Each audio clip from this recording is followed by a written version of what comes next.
Welcome to the 7 Cents Podcast, where we go beyond dollars and cents to unlock the mindset beyond the money. What's up, everybody? It's your boy Mike Macklin, aka Money Mike, the financial Thanos, because I'm snapping my fingers and I'm turning your financial problems to dust. And I'm Coach RL, your money mindset coach. Mind right, money right, legacy locked in. Guys, this is not your average financial podcast.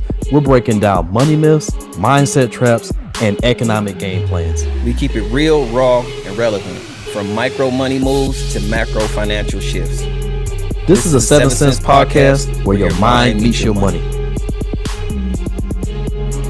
What's going on, everybody? Welcome back. We are back with another one. And when I say we are back with another one, listen, we are back. It's about to get crazy today. Today is going to be one of those, it's going to be a mixture of, it's going to make you mad, but it's also going, in my hopes, and I'm sure Rob feels the same way, in my hopes is going to open your mind up to what should be happening. Not saying I'm telling you what to do with your life, but it's a strong suggestion of how you should pivot. I'm going to say it that way, because the topic today is something we've kind of whispered about, but I don't think we've talked loud enough about it to really make people want to do anything about it.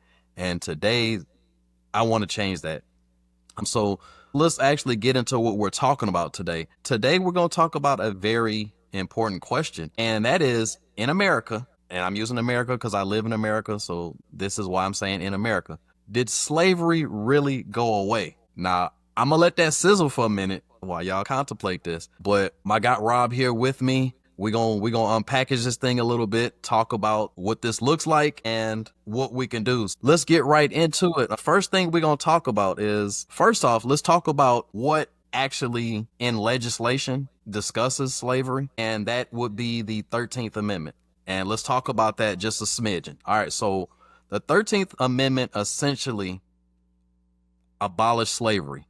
However, there's an excerpt in there, there's a piece in there that essentially says slavery is abolished except as a punishment for a crime. So now let's talk about that a little bit. Let's talk about how that mirrors the system right now. I want you to start looking at some things like mass incarceration, labor exploitation, and criminalization of poverty. And so my boy Rob, he likes to cook on stuff like this. So I'm about to pass it to you, Rob. Talk to me a little bit about what you think about this particular portion of this, and how do you feel this relates to that question? I think it's one of those things that we as Americans can't ignore. However, we've been ignoring it for a very long time, and we know it as a systematic problem. These problems were literally built in legislation to make everybody happy. Like when the war ended, they knew what they wanted, but nobody was going to walk away without everybody being happy. And so with that being said, during that time, this is tough, man,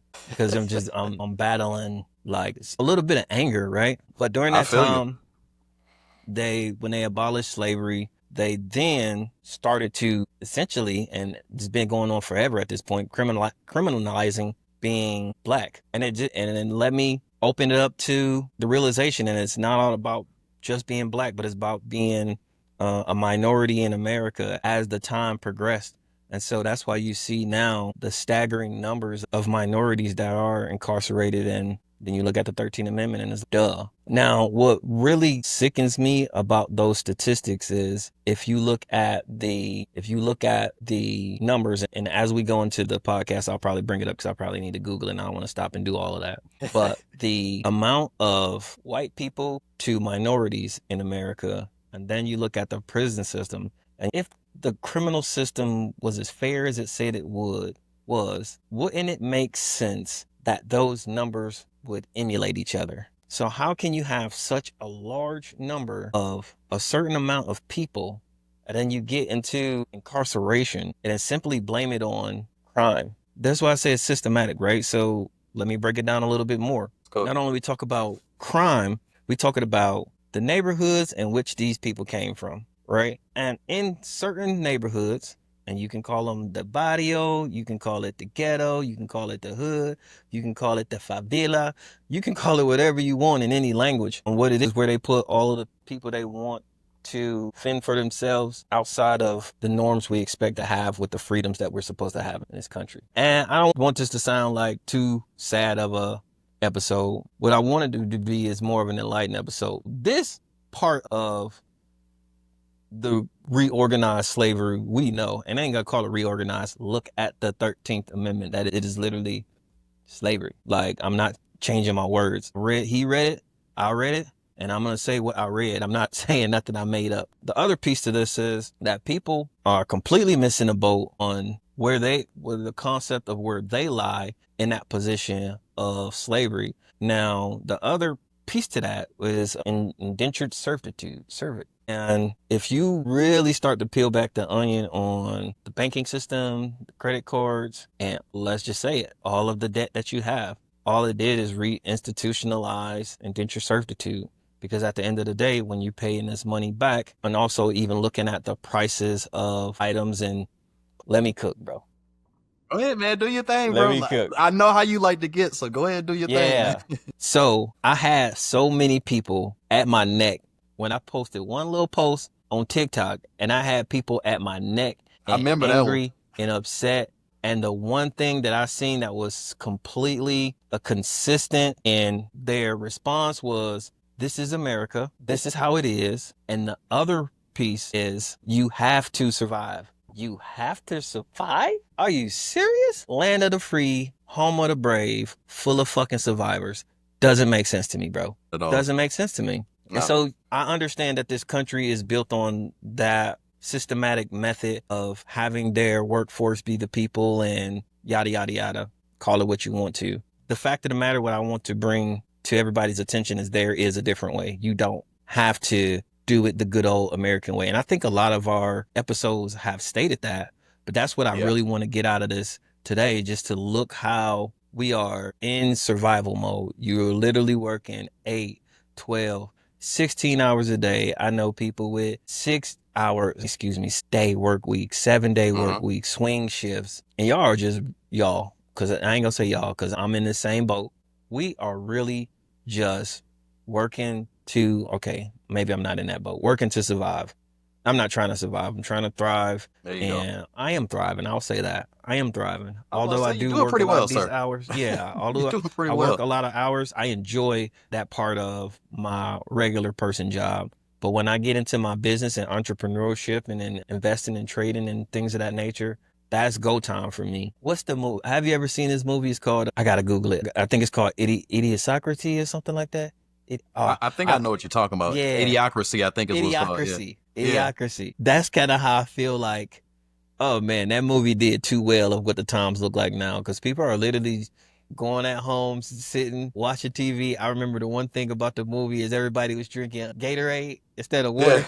Yeah. Hell, we drinking bottled water that we got to pay for, so we halfway there. Yeah. We're halfway there. It's crazy. It's crazy. This shit is wild to me, man. But give me your rendition of what America systematically looks like with slavery and what we would like to call indentured servitude. Okay, so I'll touch on it right now because, again, I'm going to give the episode some room to unpack this. But the main thing that I want to say about this particular portion we're talking about right now is the reality of things is right now, that system, it never really went away. It just essentially, it got upgraded. They basically upgraded the software of sorts. It's what they call it, Norton antivirus. We had Norton antivirus like 3.0 or sure, it was like 1862 when it was supposedly happened. So we had like version like 1,000 something or whatever. But anywho, so it was basically just a system upgrade. And instead of putting chains on your ankles, they changed that and said, okay, we'll just put some debt on your back. We'll put you in so much debt that you really can't do anything. We'll pay you next to nothing for what you're doing. And we'll make you believe that there's no way out of it. And that is how the system was basically, even like how the 13th Amendment has, again, those excerpts or this exceptions. This is essentially the same thing here. They say, okay, yeah, we'll let you go. However, we're going to put you in a position or paint you into a corner, essentially, to where you're going to still do what I want you to do, regardless of what we call it. We can call it slavery. We can call it bad financial management. We can call it whatever. But they found a way to basically make it our fault. if it makes sense. It's okay, yeah, now it's your fault that you're like this. We didn't do this. They putting their hands up like, hey, we didn't do this. When if you really look at it, yeah, y'all did do this. And let me tell you my favorite part about all of this, even for the people who's I'm doing good or I've been doing well over the past few years. Well, that sounds good. So just let's look at minimum wage over the last, I would have to say 35 years that I remember, but probably closer to 30 years in my life, that minimum wage rarely changed. And then people started complaining over the last couple of administrations. People were standing on the table and yelling, hey, we need to make $15 an hour. We need to change minimum wage. So over that time, they actually changed minimum wage. Okay, in certain places, minimum wage is $15, $14. Minimum wage nearly doubled. That sounds cool and grand until you look at I want to say, don't quote me on this. I will Google it, or you can drop the real answer in the comments. Right. Over 8% or 9% of inflation after we said, okay, we'll move minimum wage. And then we experienced about 8% inflation on the dollar. That's pretty accurate. Wow. And on top of that, they this year began doing trade wars, which then again will affect the power of your dollar. And now you at minimum wage, really making minimum wage again. All they did was move the goddamn marker just a little bit. What they call it, shifting the goalposts or whatever they call it. They shifted the goalposts. And we are sitting here looking crazy as hell. Hey, my minimum wage moved up to $15. Milk costs $5. Eggs cost $8. My minimum wage really is minimum again. Gotcha, That's bitch. funny you say that. That's funny you say that because, again, it's even in the wording, minimum wage. Meaning, look, we're just going to put you at the bar, basically. Like, all right. This is the least amount somebody can pay you and it'll be legal. And that's crazy. That's what's funny to me about that. And it leads into that next segment I want to talk about anyway, about basically, you touched on it a little bit, about basically how the economic systems are in play. And it's basically, honestly, I don't even look at slavery as a skin color anymore. Look at it more like profit margins. It's okay, you are in a segment of profit margins, and that's what's being used to essentially put you into, and they even call it brackets. You know, these tax brackets, as they call them. So they're putting you into your respective little lanes. Okay, if you make this much, we'll put you here. You make this much, we'll put you here. And so let's talk. Let me piggyback off of that. Let me piggyback off that, just that piece. I'm not going to take more than 30 seconds. Do your thing, man. Not the last administration, but the administration prior to that, they went in and they changed those tax brackets. So they would put you, I think it was like 125, you was in the house, and it was like, all right, we actually going to raise this up to 250. And they stretched that that tax bracket out just a little bit, just to reshuffle what middle class is. And now I stay in Washington, D.C., and I see it, and I've seen that large gap be adjusted during the taxes, and then now it is really coming to fruition what was happening when they were like, we'll give you this much of a tax break, and everybody that was in that tax bracket was like, yeah, this is what I'm talking about. Once again, gotcha, bitch. There you go. Exactly. And that's really the point of this segment. I feel like really the economy, it runs off of dependency, not empowerment. So it looks to put you into a place of subjugation. You know what I'm saying? Like you said, Rob has said this several times, indentured servitude. And it's basically systematic indentured servitude. Rob mentioned things like the tax brackets, minimum wage being pushed a little bit. And when these things were done, and trust me, this wasn't by accident. It's made to look like, okay, we heard what you said. We'll do this. It's all an illusion of fairness or an illusion of democracy. Yeah, you're free. And I'm sure when they're saying this, that's what they do in their minds. Free. Yeah, sure, you're free. You know what it really makes me think of now that I think about this? Remember that movie Life? And when they first got onto the prison camp and they said, we don't need fences here because we got the gun line. Tell them about the gun line, boss. Tell them about the gun line, boss. Exactly. And this is what the system really came down to is, okay, we'll take the fences down, but we still got the gun line. We still got tax brackets. We still got minimum wage. We still got systems in place that, yeah, you can run if you want to. Yeah, go ahead. But we're going to put something in place that's going to shoot you right in your back and kill you. And we're going to call that bullet debt. Hey, this is good. This is good because it really goes back to when you definitely start looking at legislation and some of the things that I mentioned, even going back into the abolishment of slavery, everybody's going to get something out of it. So that's a good negotiation. Is a good negotiation when everybody at the table walks away unhappy, but with something from the deal. And every time that is what's happening. So as good as you be feeling about the congressman signed this law that is going to help us do something, it's going to help you do that, but it's probably going to help somebody in corporate America get rich. So good luck. You got something out of it, but don't think anybody else is going to get something out of it. 100%. Absolutely. Absolutely. Okay, so we talked a little bit about the system and we talked about the gun line, if you will. What I want to pivot to and segue into is how that gun line actually happens. Like, how did that get put into place? And Rob is good at doing this. I don't know if he means to do this, but he's really good at doing this. He segues into the next thing without really saying it. You would be a great legislator, probably.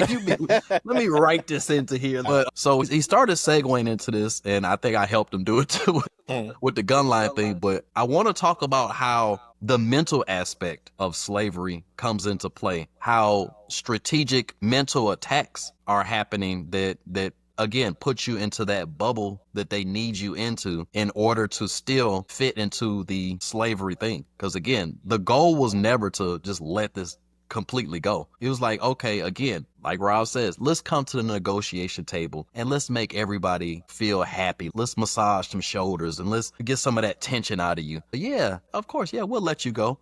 But let's talk about some of the psychology behind how the slavery continued. Let's unpackage that a little bit. Yeah. So I think this is probably been said before, but it really actually just comes down to programming, right? And we've been programmed for hundreds and hundreds of years. The psychology of this is based off a lot of rules that have been in place for hundreds of years. And a lot of it, and I hate to, let me not dance around it, right? So Yeah, a lot of this mentality has been built into cultures, and it's not just Black culture, but it's also Irish culture, and I see it in Hispanic culture where we work to live. And I probably would just honestly say that's American culture, because when you go to Europe, that's not happening in Europe. Like, when they say we taking a holiday, that shop about to be closed for a whole 14 days and you not getting no bread. You're not about to go to the butcher when the butcher is out of town because the shop closed. Everybody is going to Nice, France, and they sitting on the beach, relaxing. They take very long lunches. In fact, Spain and Italy are infamous for their work days. And I just feel like Kendrick, they not like us. Yeah. They not like us. And a lot of the strength of the mindset around slavery is, if you do what I say, you will be all right and we'll get you through life. The thing that we started off this conversation with, survival. If you do what I say, you'll be able to survive. And so everybody is not only looking to survive, but they're looking to be taken care of, because back in the day, when you had the slaves, were very dependent, necessarily that they couldn't go out and earn their own, but again, you look at soul food, we had to make our own scraps, our own clothes, not dependence in that manner. Dependence like we depend on the government for Section 8 and EBT and public school. Did y'all know? It's welfare. You didn't know that, did you? That's why I homeschool my kids. Yeah, all the way off of welfare. But all of these government programs and welfare, that's all part of the mentality. You do what you got to do. You pay your little bit of taxes and we'll take care of you. And that is the mentality. And at some point, you got to want to not, let me not say that. I was going to say, you're going to not want to play by their rules. The fact of the matter is they are playing by their rules. The rules that they gave you is only the rules they want you to know. That's why they say if you want to hide something, you put it in a book. Right. So you do play by their rules. If you look at IRS codes, that's part of their rules. If you look at legislation, you look at your amendments, you look at the laws, you look at your specific state laws. But I would really say the biggest rule book that you can open up is entrepreneurship, because America is a business. Yeah. And if you know how to run a business and you can see how this, number one, how this business is profiting. Number two, as you can see how they control their workers. Number 3, as you can see how they market to their consumers. Number 4, if you can see how this machine is operating, not only do you not have to play by those rules, but you will learn a lot of those rules and be able to implement them into your business. And you can start to look at this business as the new way to play. It's new rules, Yeah. new set of rules. And that's Yeah. why I enjoy entrepreneurship. I definitely enjoy homeschooling my kids. And I definitely love cutting their brain off to all of the programming that people are receiving on every little commercial. Let me cook. It's crazy. That's about to be the phrase for this episode. Hey, let me cook, bro. Go ahead, man. Because you already know something struck a nerve in me. 5 seconds into my sentence, something struck a nerve in me. I know how to get you, man. I swear I know how to get you going. Yes. You just bring something in. You be like, hey, I'm going to step back and I'm going to see what happens and see where his brain go. And that's where I'm a good instigator. Being from Detroit, I am a good instigator. I swear to God. 100%. That's what we do. 100%. Now you done got me started. So I am so fascinated of the level of programming. This is probably about 2 weeks ago, I went and watched one of the first commercials ever that aired. It aired on a baseball game, and I can't remember what the product was, but instantly that product made it the #1 selling thing in the country. And now I think at the progressiveness of how commercials still are really programming people, it's amazing, because I feel like if you weren't programmed, then don't finish this sentence. Call J.G. Wentworth. 877 cash now. Yeah. They did good. They did good. They did really good, bro. You know how old that commercial is, and the one with the general. I can do that with a million commercials, but it's that level of programming. And we call it UK. Let me not call it programming, because I'm calling it what it is. Yeah, but that level of marketing, you want, brother. Yeah, call it what you want to.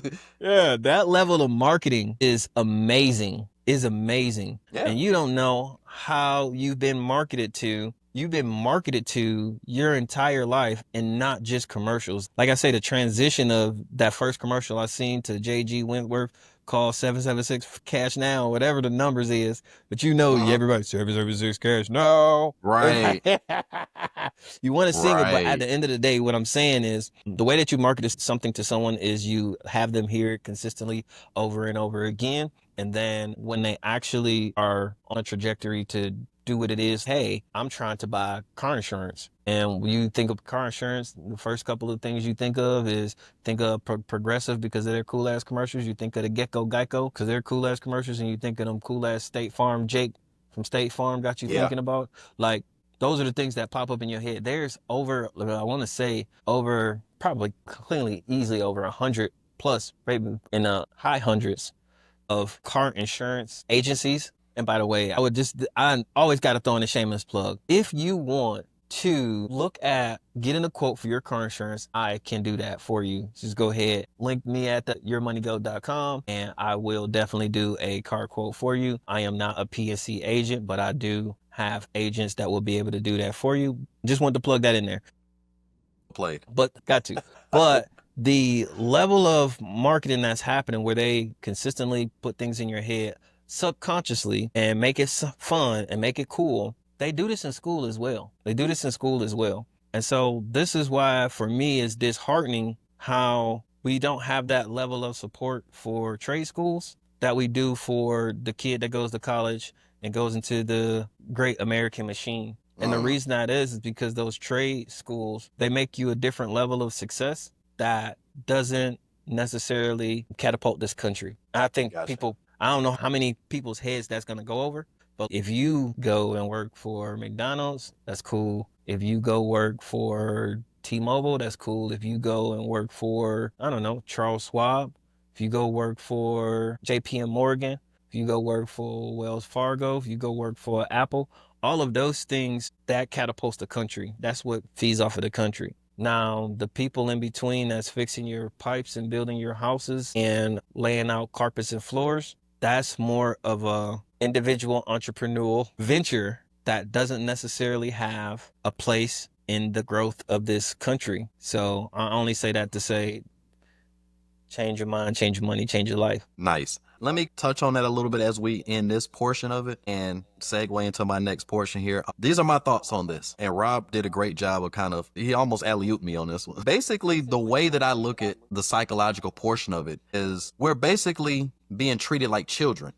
They don't look at us on the same level. They look at us as children, something to be controlled, something to be taught, something to be basically molded into what we want you to be. And let's connect the dots on this. When you're teaching children, most of the time at the beginning, and you see a lot of people on YouTube are really successful now when they market to children. They'll put these little entertaining little songs and music and stuff in there, like Rob said, to make you remember without saying, hey, this is what we want you to think. They put these little catchy little tunes in there and funny stuff. They entertain you to basically put you into that cog. And so that is really how the psychological game gets played, is you're being treated like children. And think about it, even back in the slavery times, how the slaves were looked at. They were not looked at as equals. They were looked at as a tool to be used to do what they need to do. And that's how it hasn't changed. You are still looked at as a tool to be used. And so now with this knowledge, let's now start talking about what you can start doing. And Rob, he said something and it made me want to immediately interject, but I like to let Rob cook because again, he starts saying some stuff. And so the way that you're going to beat this game, the way that you're going to start changing the trajectory of things is you're going to have to learn how to start cheating at the game. Too many people right now, you're trying to play an unfair game fairly. And that's why you're losing, because you're not cheating. The tax code is a cheat code. The basic structure of how this all is set up, they are cheating at the game. Why do you think the gap, we talked about this, we talked about the wealth gap. Why do you think it's so disproportionately high? Why do you think so many minorities are disproportionately put onto these systems? Is because these people are cheating at their game. And anytime you start getting close to doing all right, then they start switching up the rules. This is why I use an example right now of President Trump. And I say the term pretty loosely because he's not my president. I don't believe in none of that stuff. He's the president. But anyhow, he's looking to transition from the whole tax thing to the tariff thing. So again, all he's really doing is just, again, renaming it. Like I said at the beginning of the episode, this is just a system upgrade. That's all we're doing right now. We're just upgrading the system to look like something different. So let's talk about some ways to start cheating at the game a little bit. And I'm going to let Rob go first on this one. What are some thoughts on how do we cheat at this game ethically and all that good stuff? Yeah, I would say my biggest thing is become an entrepreneur. Be a part of that machine, because the part of the machine that's being fed in this country is businesses, not just like self-employees, but like really businesses. Consider getting into contracting. I say the biggest cheat code is government contracting. I ain't gonna get too deep into that. Maybe we'll save that for another conversation, but that's definitely one of the bigger cheat codes. You talked about the biggest cheat code, and all those first couple really allude to the biggest cheat code, which is the IRS tax code, right? There's so much information, a wealth of information, and I don't want to say it's hidden. Some things are hidden in law, like it's in English, but not the English you speak. But Yeah. doing your due diligence and learning that language will allow you to peel back the onion of what's really happening, what needs to happen, and you can make it happen for yourself. And that's one of the things that me and Mike are definitely, I say, let me use the proper English, Mike and I. But that's one of the things that Mike and I are doing. And we really want to encourage you guys to do the same thing, because again, it's not hidden, but it is definitely a great game of hide and go seek for sure. Oh, absolutely. Yeah. It's essentially, like I said, you almost have to beat them at their own game. Like you have to start using the same things that they use on you and put it back on. I'm using a perfect example. Remember when you was a kid and your parents said something to you, whatever, like they said something to you. And that's when your little child brain all of a sudden got some excellent memory, because a situation comes up and then you say, oh, but you said this. And that is the perfect illustration of how you cheat at this game. And Rob did a great job. Again, I'm start calling you the alley-oop guy or something, because he really knows how to set these things up So when Rob mentioned the tax code is the cheat code, that's a perfect place to start, honestly. It's okay, hey, you said that if I start a business, I can write off the expenses associated with being in this business, i.e., let's use something me and Rob both doing right now, the branding, This dining is a out, business exactly. expense. The things that you already paying for, dining out, the clothes on your back, Cell phone. your phone, traveling. Start using what they said against them. They say, okay, you told me that I can fly to Europe, talk about my business over there in Europe, and then I can write off the ticket, I can write off the food. Essentially, this is how the point of that is.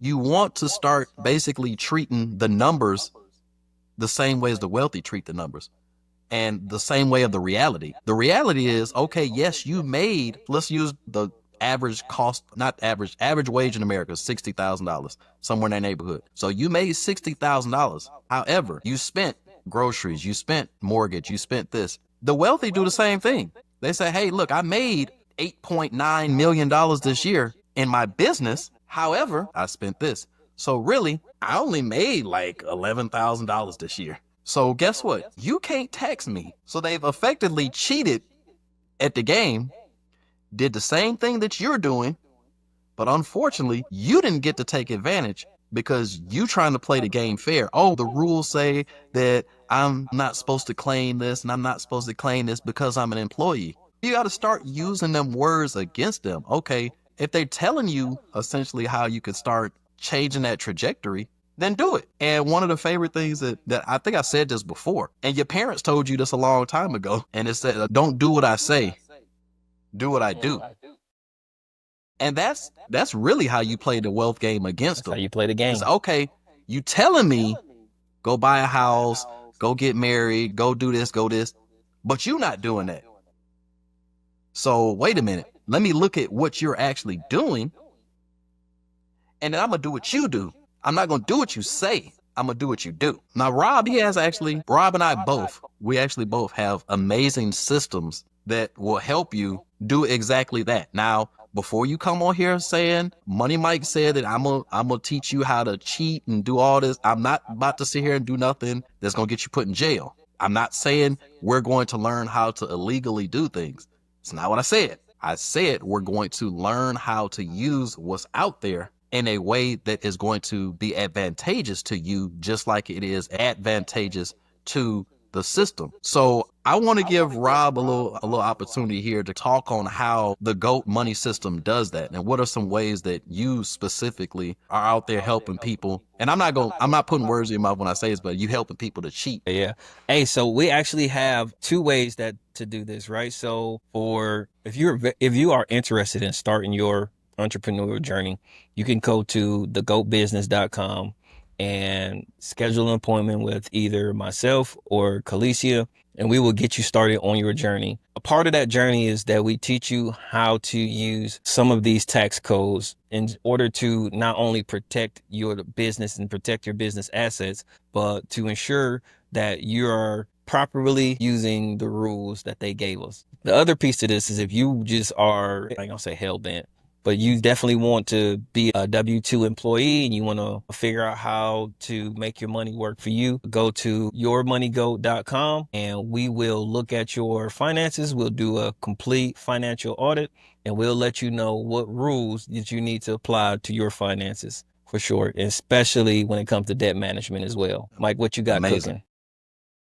Well, y'all know me. If y'all don't know me, I'm the financial Thanos. And if you remember anything about Thanos, he came in to challenge all of it. He said, listen, if it just got to be me, it's going to be me. So here at the Green Order, I found a way to mimic Thanos' system. I'm going to put you in front of basically the 6 financial freedom gems that's going to basically help you snap financial illiteracy, financial poverty. You're going to snap that thing right into dust. Our financial freedom gems is specifically designed to, first and foremost, challenge the traditional ideologies put out there, the slavery that they've basically pressed you towards. And we're going to show you how to challenge that how to shift your mindset from the slavery mentality into the king mentality, until the empire builder mentality, to where you are back in control. Because I've said this before in other episodes, but the biggest problem that we face in this system is that we feel like there's nothing we can do about it. And what it has effectively done is it has basically put you in a position where you've embraced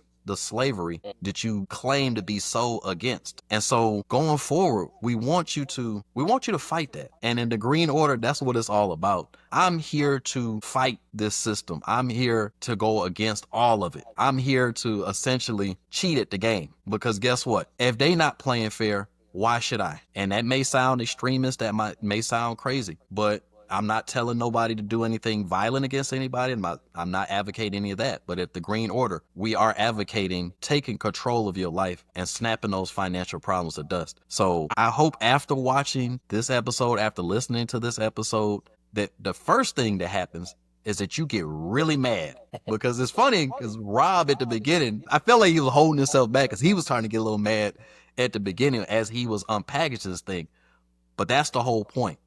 When I introduced this topic to Rob, and if you know anything about me, I like to make people mad first, because I feel like that is the tool that creates change. If you want to look at the word evolution, evolution only happens because nature or whatever puts things in front of you that says, hey, you either gonna change or you're gonna die. And so this is what this episode is all about, is that if you guys don't change what you're doing right now, you're gonna die. And I'm not really exaggerating that. It's going to be the end, because already the wealth gap has basically killed the middle class. There is no middle class. And y'all can argue that with me down in the comments. You can argue with me, oh, there still is a middle class. No, there isn't.